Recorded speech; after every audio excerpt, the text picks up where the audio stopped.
اور یہ اصل میں باغوں کو بٹائی پر دینے کا باب ہے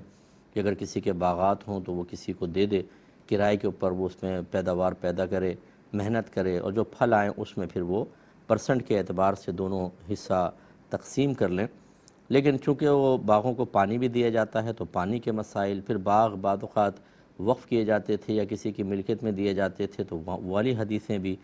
تو اس لیے بعض اوقات امام بخاری رحمۃ اللہ علیہ ایک کتاب کا عنوان یعنی باب کا عنوان قائم کرتے ہیں، باب قائم کرتے ہیں، یہ کہہ لیں کہ ایک حصہ کتاب کا ایک عنوان ہوتا ہے،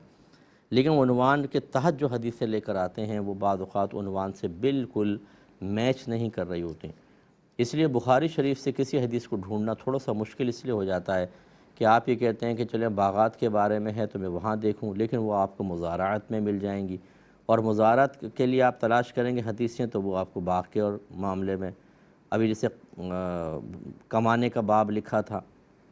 کہ اپنے ہاتھ سے کماؤ، مانگو نہیں، اب یہ حدیث کتاب المساقات باغ کے باب میں ہے، آپ کہیں اور تلاش کریں گے مانگنے کے باب میں، وہ آپ کو شاید وہاں وہ حدیث نہ ملے، اس لیے تھوڑا سا دشوار ہو جاتا ہے۔ تو ایسے سافٹ ویئرز ہوتے ہیں کہ آپ کے اگر حدیث کا کوئی متن کا کوئی ٹکڑا، تھوڑا بھی ایک لفظ بھی آپ کے ذہن میں آپ اس میں ڈالیں تو ساری حدیثیں وہ سامنے نکال دیتے ہیں، تو تلاش میں آسانی ہوتی ہے، لیکن بہرحال اس میں ایسا ہی مسئلہ ہے۔ اگلے باب کی طرف آتے ہیں، باب کتابۃ القطائع، قطعات زمین لکھ کر دینے کا باب۔ یہ آپ کو یاد ہوگا پچھلے پروگرام میں جو لاسٹ ہم نے حدیث ذکر کی تھی وہ یہی تھی کہ حاکم اسلام کسی کو چاہے تو زمین عطا کر سکتا ہے، اور اس کی میں نے تھوڑی سی تفصیل بھی آپ کو ذکر کی تھی، تو بعض اوقات لکھ کر اور اس پہ پھر دستاویز بنا دیتے تھے کسی کے لیے تاکہ بعد میں دقت نہ ہو، تو یہ وہ کہہ رہے ہیں۔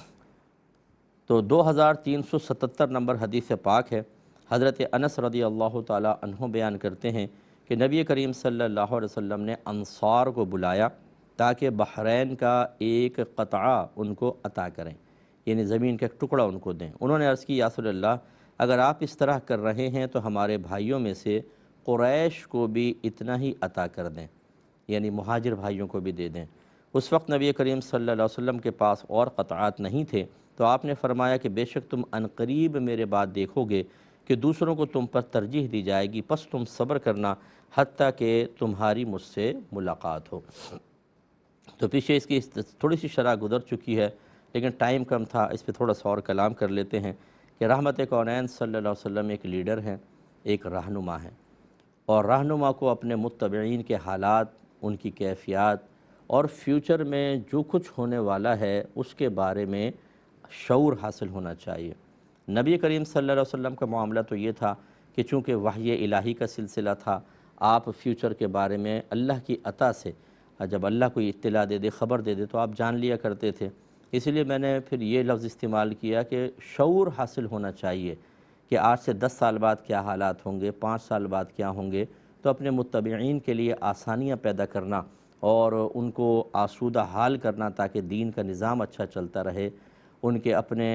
پرسنل معاملات اچھے چلتے رہیں، جب تک انسان کی مالی لحاظ سے دیگر امور کے لحاظ سے ذہنی آسودگی نہ ہو تو انسان دین کا کام بھی نہیں کر سکتا۔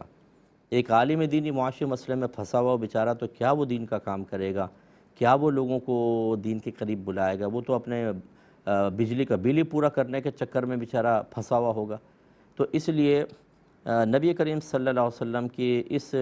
عمل مبارکہ کی اتباع میں ہمیں سوچنا چاہیے کہ جو لیڈر ہو اس کے کارکن کام کر رہے ہیں تو ان پہ نگاہ رکھے، اور نگاہ کیسے رکھے گا،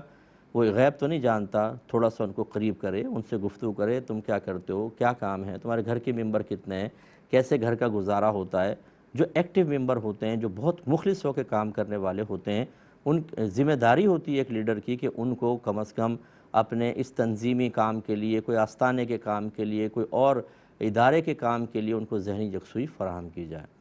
تو اس لیے ان کو پھر اس طرح کی معلومات حاصل کرنی چاہیے، یہ نہیں کہ آپ کہیں کہ کر لیں گے گزارا، ہمارا کام ہونا چاہیے۔ اس میں بعض اوقات ایک کارکن قربانیاں دے کے لگا رہتا ہے، لیکن ایک وقت آتا ہے آخر وہ تھک جاتا ہے لڑتے لڑتے کہ یہاں بھی سنبھالوں، حالات وہاں سنبھل نہیں رہے، پھر وہ نظر ہی نہیں آتا،